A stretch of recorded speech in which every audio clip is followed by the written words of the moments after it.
தையற்காரர் ஒருவர் தனது கடையில் துணிகள் தைத்துக் கொண்டிருந்தார்.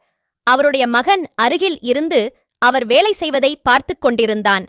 தையற்காரர் ஒரு புதுத் துணியை எடுத்தார். அதை அழகிய பளபளக்கும் கத்திரிக்கோலால் துண்டுகளாக வெட்டினார். பின்னர் கத்திரிக்கோலை கால் அருகே போட்டுவிட்டு துணியை தைக்கலானார். துணியை தைத்து முடிந்தது. சிறிய ஊசியை எடுத்து தனது தலையிலிருந்த தொப்பியில் குத்தி பத்திரப்படுத்தினார்.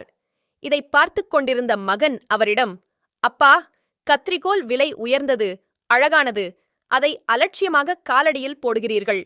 ஊசி சிறியது, மலிவானது.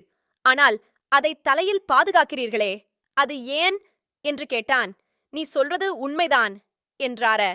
தையற்காரர், கத்திரிக்கோல் அழகாகவும் மதிப்புள்ளதாகவும் இருந்தாலும் அதன் செயல் வெட்டுவது, அதாவது பிரிப்பது. ஆனால் ஊசி சிறியதாகவும் மலிவானதாகவும் இருந்தாலும் அதன் செயல் சேர்ப்பது. ஒருவருடைய மதிப்பு அவருடைய செயலைக் கொண்டே நிர்ணயிக்கப்படுகிறது, அவர் உருவத்தை வைத்து அல்ல. நல்லதையே செய்வோம், நல்லவர்களாக வாழ்வோம்.